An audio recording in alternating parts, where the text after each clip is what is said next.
I think there is more awareness, but there can never be too much awareness of Yeah. the human psyche and how sensitive people really are and how capable people are of casting these brilliant disguises.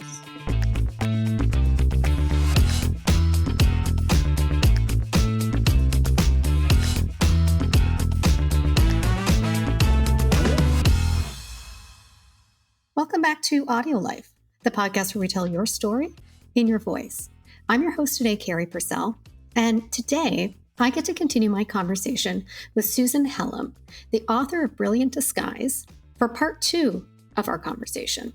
If you missed part 1, it might be a good chance for you to pause this and go back 1 episode to hear the first part. There are brilliant stories in that episode, which you won't want to miss. And I think, the exhaustion, it was, again, such a high, so much buildup. There's got to be the other side of that, right? Where you're coming down, Right. Exhaustion, a bit of burnout, just with all the intensity of the city, which is amazing. You also need to escape to none of that, right? A bit of quiet, some green. And it also spoke to your relationship with your brother, which, I think you say in the book, he came to save you. Right. He was often there to be that support. He was that phone call. He was looking out for you. Even if he wanted you to settle down and get married and have kids like him, it was still his way of looking out for you and wanting the best for you. Mm-hmm. And that's a strong piece throughout. So let's talk a little bit about following the concerts and following that kind of time of recuperating. Is that the end of your work with Muse? Does it continue on? But what happens there? We pretty much shut Muse down after probably 6 or 7 months. So the concerts were in 79. I think it was 81. So I guess maybe it was actually a whole year. Actually, we probably did go on for about a good year thinking that the film would make money. And it took a while because if the concerts were in September, the film didn't come out until July. So we didn't really know until the summer of 80 that we didn't have the kind of money we were hoping to have. So in the months after the concert, there was a lot of work to do because we had to pull the foundation board together. We had to figure out where we would send the money. And that's when tensions were pretty high. I think without naming names, there were people that were involved both with the foundation board and one musician who really, they were really angry at the way things had happened. There was a lot of resentment that we had ever made the film. So, it was not a copacetic environment after the concerts. I think building up to the concerts, we were really a team.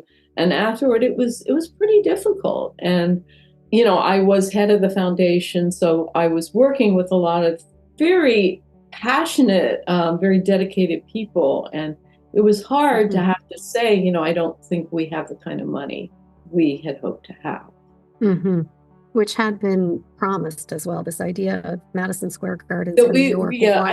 The idea was we would have at least $1 million. That was kind of what we boasted we could do. And we didn't. We didn't even do half of that. So, yeah. You mentioned, so there are some people on the activist side, there are some people that continued on with the mission for, it sounds like, at least a couple more decades. Many of them still are. Still today. They are. Mm-hmm. Okay. Oh, yeah. You do make a reference, not extensive by any means, but there is a reference in the book to today's issues like energy and climate crisis. So what's your position today?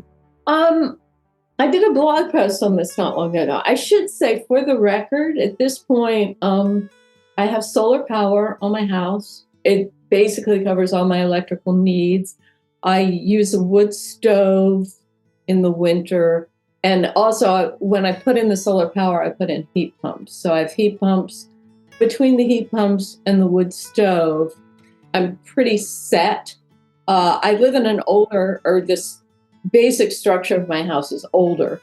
And it was built on a lot of rock. So there was never a place to put a real basement. So it never had a furnace. It does still to this day have a monitor with kerosene, but I barely use it. So I like to think that I'm doing what I can do. I am still opposed to nuclear power. I mean, not quite in the way that like Harvey Wasserman is, who lives in California, and he's still an ardent activist.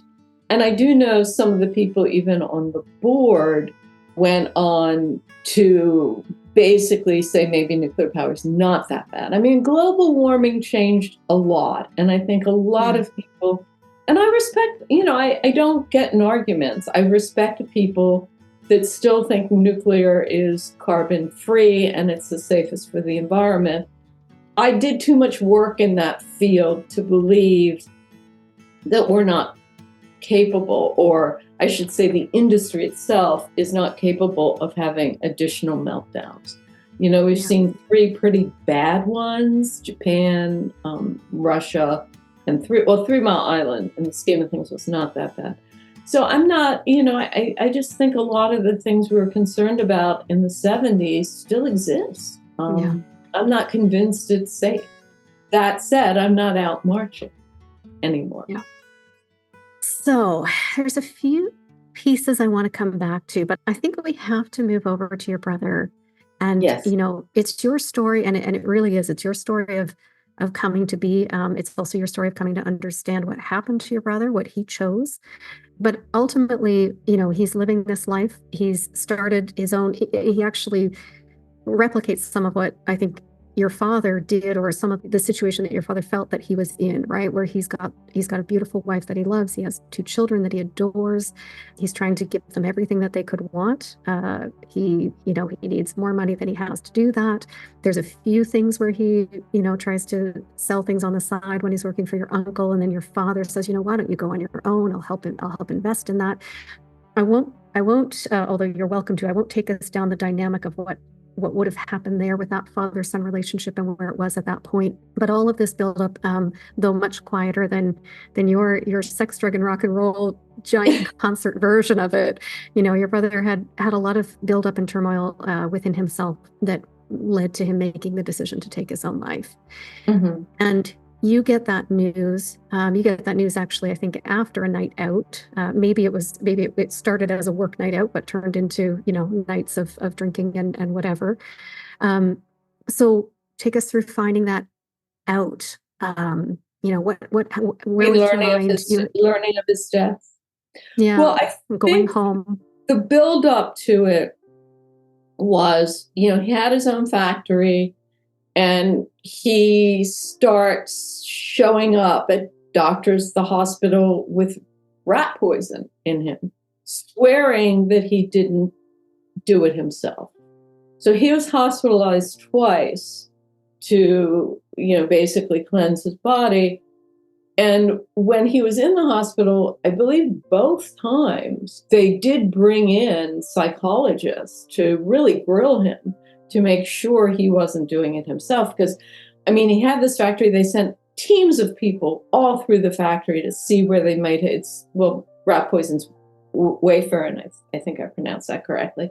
They didn't find any signs of it in the factory. Nobody else in the factory was getting sick. And I think it was definitely in the last month or so, a good friend who became a doctor, and Sandy was really trying to stay on top of in terms of who Robert was talking to at the hospital. And I remember being at work, sitting in front of a computer and talking to Sandy. And there was something he said to me. And I'm looking at the computer and everything kind of blurs over. And I think he's doing it himself. It was like that realization. But what do you do with that? He could not be confronted. So I think by the time I learned of his death in June, I think things had settled down some. So, he had let things go. There was no incidence of, the poisoning would have been in the fall, and he didn't take his life until June. So there was this period when I guess we were all getting maybe a little bit too comfortable with it. And I guess when I learned, I was very stunned, horrified. I had seen him a few weeks before Mother's Day. As I say, even in the book, I mean, my last conversation with him was pure humor. My brother was very funny. He was very clever. I had gotten a computer. It was my first computer, and Robert was very computer savvy. And I called him up and I'm like, well, I don't know how to set it up. And, obviously with the computer, you turn it on. And I said, well, it's asking me my name. He's going, well, you put in your name, ask a few more things. And I said, well, it's asking me where I live. And he goes, Susan, don't ever tell a computer where you live. Don't ever do that. I mean, that was my last conversation with him. I mean, he was as charming and funny as ever. And then a few days later, probably really within 1 or 2 days later, because we were in close touch, because I was in Washington, he was in Baltimore. So I saw him a lot. And I guess even though I sort of knew when it actually happened, it was very traumatic. Yeah. So you've been forced to come to terms one way or another with suicide, and with the suicide of somebody very close to you and someone you relied on and someone you looked up to. And it's my understanding as well, no one could have known and no one could have stopped him. But it's still a very difficult truth to come to terms with. It is. So how did you make sense of it? I had a rocky time. I was involved with somebody who decided, he would move in with me. We'd been together. He would move in with me. He was quite supportive. It was really great. And then I went through a period of being a little crazy and basically lost a job because I was actually managing editor of a publication. And I was crazy a little. Well, I guess I was. And you were dealing with grief. You were dealing with grief, right? Right. Yeah. And, bit by bit, and it went on and on. And what happened too, I mean, it didn't take me that long to get hired by Congressional Quarterly, which was actually a much better job. And that was exciting. I was starting a new job. So I was starting to feel better.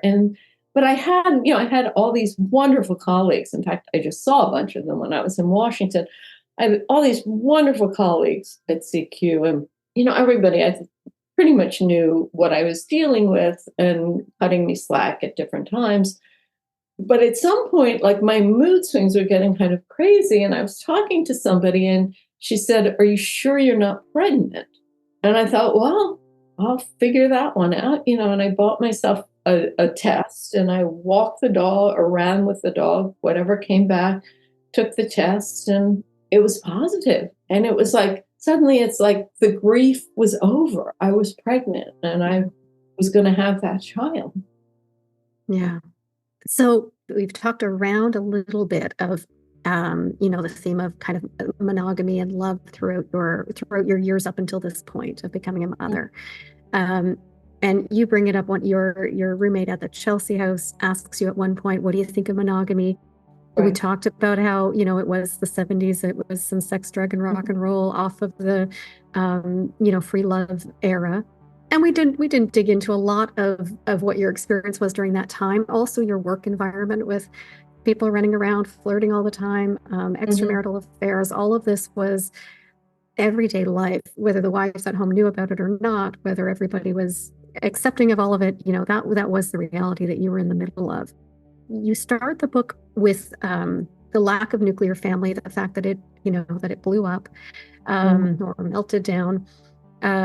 Is that part of what kept you from settling down? Like, was it just the environment that you were in, or was there something else that was keeping you from this idea of settling down with one partner and that type of commitment? God, I wish I could answer that question. I still wind up meeting guys and having wonderful relationships that, for one reason or another, don't become permanent. And I mean, I would probably kind of chalk it up to my childhood, but that might be too simple. Okay. Well, so something that it sounds like did happen in your life is you and your son Reed's father, Dick, It sounds like you two managed to create an absolutely exemplary co-parenting relationship, if not out of necessity at the beginning, because you were a working mother who wanted to get back to work. He had moved out, so he wasn't there with you. You had a nanny to start with, but then when the nanny moved on, you had to work during the day. He had, it sounds like he had a bit of an inverse schedule where he was working in the nights, and you two just figured out how to do it. We did. Yeah, and it sounds like that continued to be a strong relationship throughout, despite not living together in that sort of nuclear family. Tell us about that? Is that fair? Yeah, A fair assessment? Dick and I mean, to this day, I think Dick and I are very fond of each other. Dick was an all-American runner. He was quite an athlete, and Reed is very athletic and was a very good baseball player. And I think there were times, there's a long stretch, like 8-9 years through his kind of elementary, high school years, where Reed played baseball at a very, very high level. He was recruited to play baseball in college as well, but he finally reached the end of his ability to want to do that. Plus, he was a pitcher, and I think he had hurt his arm. But, there were certainly times when I didn't like the fact that Dick really pushed Reed so hard to be this great baseball player. And Dick would get very excited if Reed wasn't pitching well, kind of thing. Yeah. And, some of that was hard, but, when push came to shove and, real things came up that we had to deal with, we always did it. Yeah. I think, and it's funny because now I'm not supposed to say anything, but something very exciting is about to happen between Reed and the woman he's been living with. And anyway, I should leave it at that because Reed would kill me. But anyway, Dick and I will be together. We're very excited. And that's wonderful. And how did being a mother change your view on life? It really settled me down. I think it certainly had that impact on my life.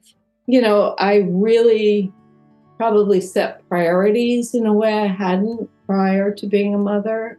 Certainly being a mother, I think of as the greatest thing I ever did. Sitting back now is the thing that gives me the most comfort. He's a wonderful Manhattan. He's doing very, very well. I think it's important for me to, knowing that my brother had so much pain in him. It was very important for me to be the kind of mother and give Reed the kind of life that he could fully enjoy and prosper. And he has prospered. He's done very well. And that was very important. Yeah. That's wonderful. And I want to go back to your brother for a moment because we stopped in this conversation at this point of death. But you talk a lot in the book about your view on death.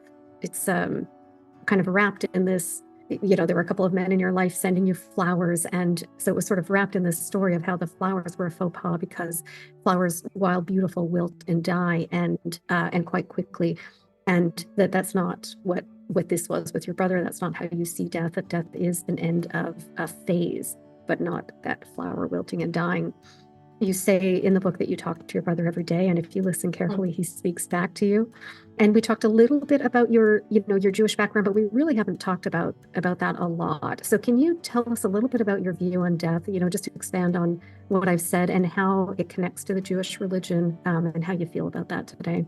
Well, my views on death certainly don't jive with what the Jewish people believe because, we don't believe in an afterlife. That differentiates Jewish people from, Christian people. We don't believe that there's an afterlife. Like, this is it. This is what you get. And I think that in terms of the idea of speaking to my brother, I think I do that knowing I'm doing it to comfort myself, knowing this idea that he's out there.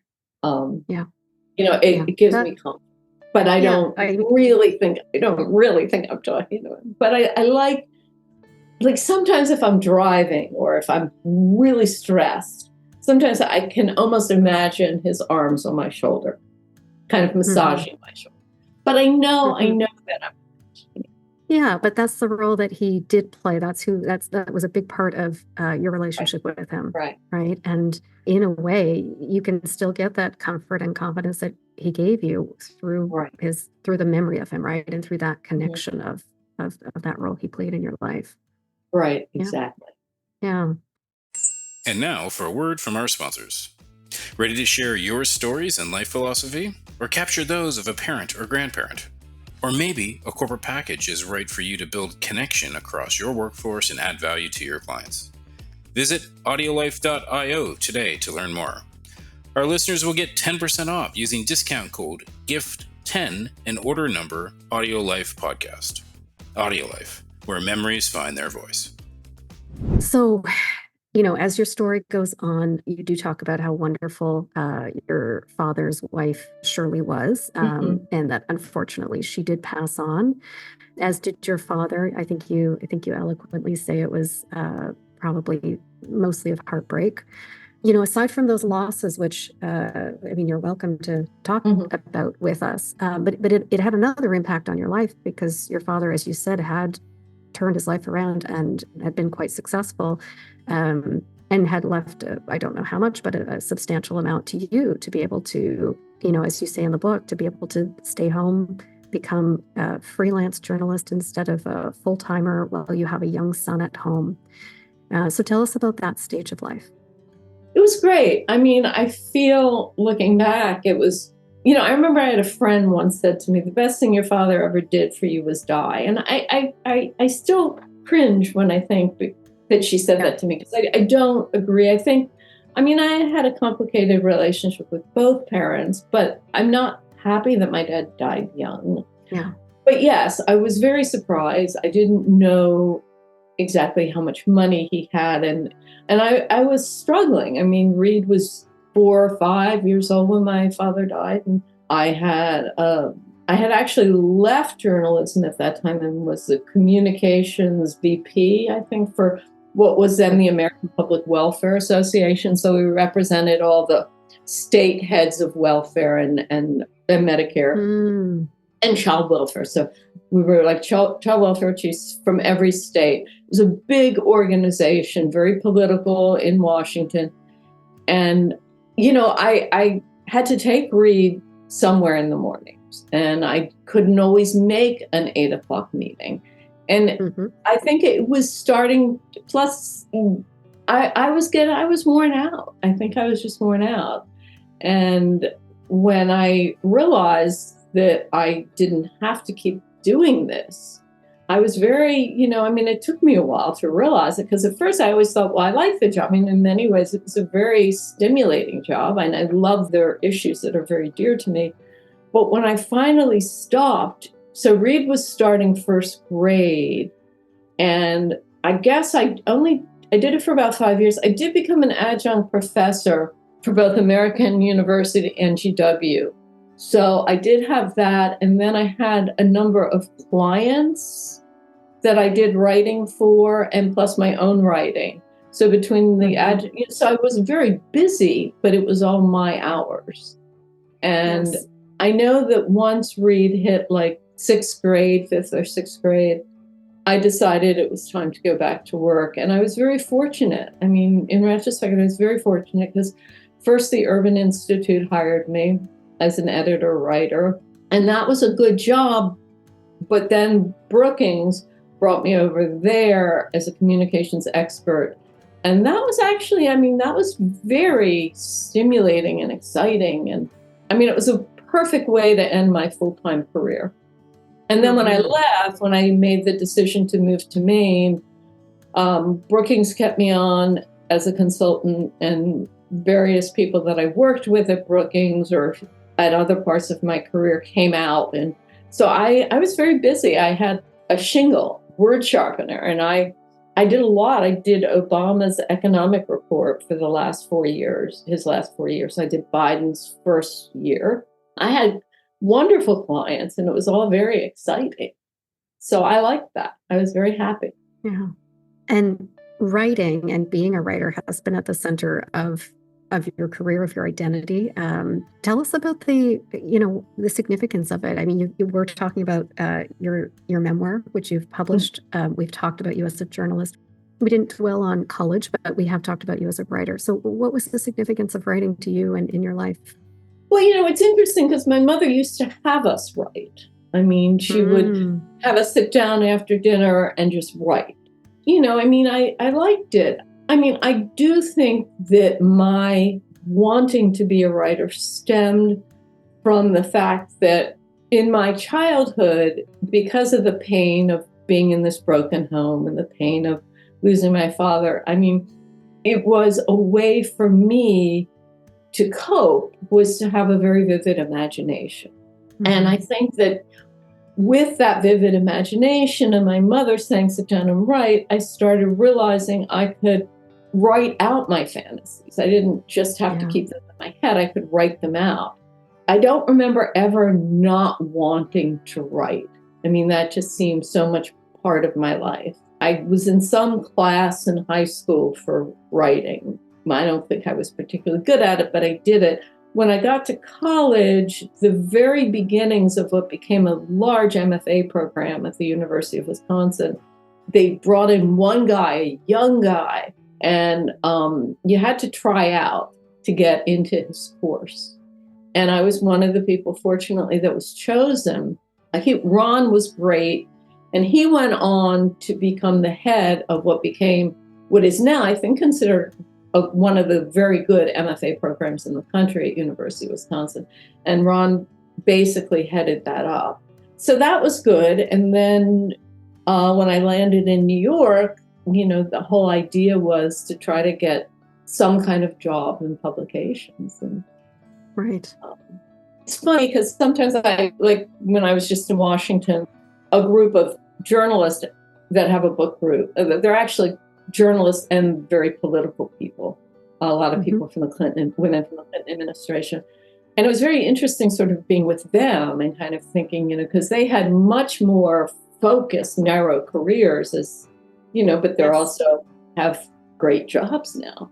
And in a way, sometimes, I don't think I'd ever call myself a dilettante, but I certainly, my career to a large extent was focused, but I don't know. It was fun, and satisfying. I don't have any regrets. I like to think that I will be doing a lot more. I don't see myself at the end in any way. So as a writer, Brilliant Disguise is obviously a very personal story. What led you to write it now? Well, after the Muse concerts, like in 81, I went off to Maine afterwards, when things had finally died down, and I went to write it all up in a fictional form. It was absolutely horrible. It's still sitting somewhere out there in a box. It's bad. Put it aside. And then around the time I was moving to Maine, I thought, a lot of that rock and roll stuff was interesting, and it might be worth trying to write it up. And there was interest. I mean, when I talked to agents, whatnot about it, people did seem interested. So my initial book was Only Rock and Roll. And when I sent it out, there was one agent in particular, read the whole thing, and she said, look, the rock and roll stuff is interesting, but you've got your brother in there and his suicide, but it's there, but I think you need to bring it more to the forefront. And it took me 5 years to do it. And it was a journey. I mean, this book for me was a journey because, after Robert died, for a lot of years, I just always thought of him as this wonderful, warm, happy person. And suddenly I had to deal with the fact, well, why did he do it? So it took me a lot. And I did find a very good therapist that helped me with it. And then the whole idea of adverse childhood experiences, ACEs, was starting to get more attention. And there were books written on it, The Deepest Well, which I would recommend for anybody. And I started reading more and more. And again, I was working with a very good therapist. And bit by bit, I was able to pull out the fact that our childhood was adverse. I mean, no, we were not beaten or, we were not starving, but Yeah. nonetheless, there were things that happened in our childhood, clearly more for Robert than for me.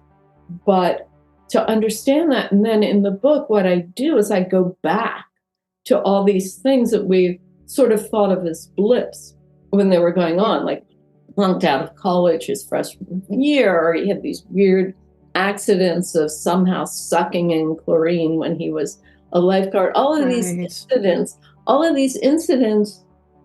when Robert was alive, we looked at as blips. I mean, nobody kind of strung them all together.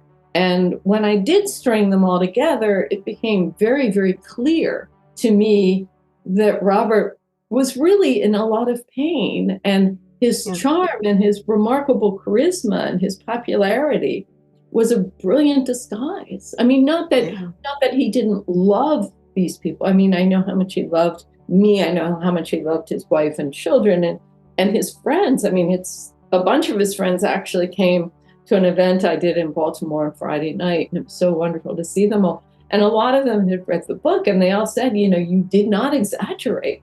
You did not exaggerate him at all. Wow. So the title of your book, in the context of your book, alludes to your brother and that brilliant disguise that he put on. What's the significance of that title to you? Well, I fell for the disguise. Yeah. Certainly. I think that was primarily it, was that he fooled me. I mean, he did, but there were elements as we got older that did concern me.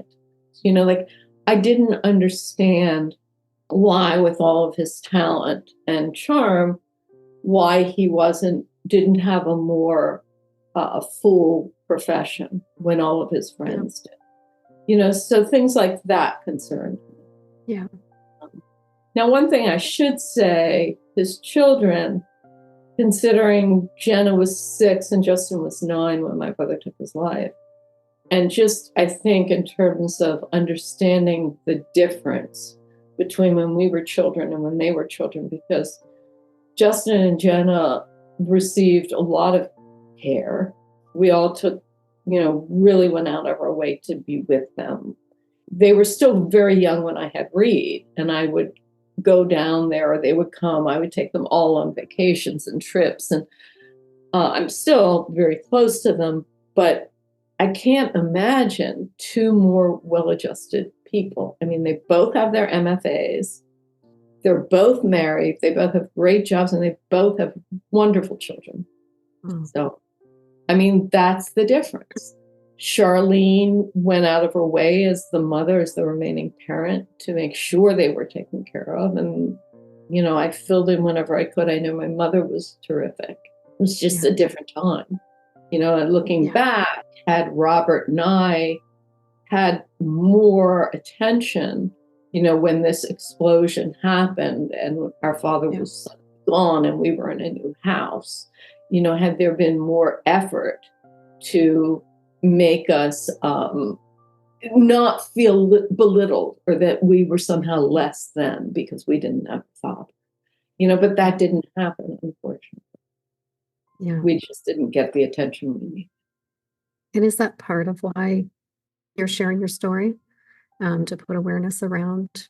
Yes, although I like to think that times have changed. I think people are far more aware of how sensitive children are and what needs to be done. That's my sense. But I think, I think it's worth people who lose somebody in the way I lost Robert to really understand it, and to even clearly with Robert, it was not drugs. And I know that there's a lot of deaths right now to overdoses, but that there's a reason why people become drug addicts, and to understand that. And I think it's important, and I think it's most important when there's still, anything to prevent it. Deaths can be prevented. I mean, I do feel if Robert had not had such a brilliant disguise, if he had been more open about his pain, he might be alive today. Yeah. And that's difficult. But, I think there is more awareness, but there can never be too much awareness of the human psyche and how sensitive people really are and how capable people are of casting these brilliant disguises. Yes. I've seen, I believe, and you've shown in your career that art can have such an impact on spreading a message and teaching people. And I think you are doing that with brilliant disguise. I mentioned earlier I was going to come back to this, so I'm going to change the tone slightly, and I want to ask you kind of out of left field, what role does music play in your life today? That's actually an interesting question. I'll tell you, I live in an area in Mid-Coast, very musical around here, which means that they get together regularly, outside, inside, and there's music. I just had my 70th birthday party, and I invited all these people, and there was just music throughout my party. I like going to concerts, but I don't rush to go to concerts anymore. The irony is that even in my Rolling Stone days, when I was at concerts all the time, I sometimes get a little claustrophobic in a room with very loud music and a lot of people. So concerts aren't really my favorite thing. But, my group of friends and all of the being surrounded by wonderful musicians and being able to sit outside and hear them, or we have Marky Monday, which is coming up, and it's a very dear friend who's a beautiful voice and pianist. And on Monday nights, he goes to the local Narrows Tavern with his keyboard and sings, and we all love it. So music, I think of as it's a more personal thing now. I mean, it's different than going to concerts. These are people I know. These are people that, I invite over to play music and love it. Oh, that's beautiful. Despite the very thorough conversation we've had today, we still have not covered everything that you shared in your book, Brilliant Disguise. There are so many more stories, including the beautiful background that I can see out your window. We haven't talked about your wilderness escape. We haven't talked about so many other pieces. And I encourage everybody listening to listen to the rest of the story, to go and read it, to really enjoy how it's written and how you weave together insights and understanding and really that full picture. But hopefully we still gave people a little bit that wasn't in the book that they could hold on to as well. So Susan, I want to thank you for the valuable conversation today and for sharing your story so openly with us. Before we wrap, was there anything else you wanted to share that I haven't asked you about? I appreciated all the questions, and it's interesting how I just finished this sort of mini book tour in Baltimore, Washington. It's interesting how many people do ask mostly about my brother, which is interesting, and I liked being able to talk about the Muse concerts as well, because it was an exciting time. So I appreciate all the questions. Thank you. No, thank you. And it truly is your story. And I know there are these big moments that make up part of our story. And, a sibling is a big part of that story. And his life ending early is a big part of that story. But this was your story. And this was you coming of age and discovering yourself and making sense of your childhood and making sense of your brother's decisions, realizing the hurt that was there and, unpacking relationships with your mother and father and becoming a mother. And I hope that we captured a lot of that story today. It seems like you did. Like you said, I think reading the book is its own experience, but I would like to think that a lot of what I said today, maybe when somebody reads the book, they may respond more strongly to stuff that I write. Yeah, I think that connection, I love to read. I have a strong literature and publishing background, but the connection to the voice, the authenticity of hearing you just spontaneously be able to speak about it is a human connection that I think is incredibly important. So that's why we're doing this today. Well, thank you very much. Thank you so much, Susan. Okay. You've all been listening to Audio Life, the podcast where we share your story in your voice. I've been your host today, Carrie Purcell, with author, journalist, activist, mother, daughter, grandmother, sister, Susan Kellam. You can watch our conversation on YouTube. The channel is AudioLife Memoirs, or hear it on your favorite podcast app. Until next time. If you like what you heard today, consider recording your own AudioLife private podcast or giving one to a loved one for a unique and memorable gift.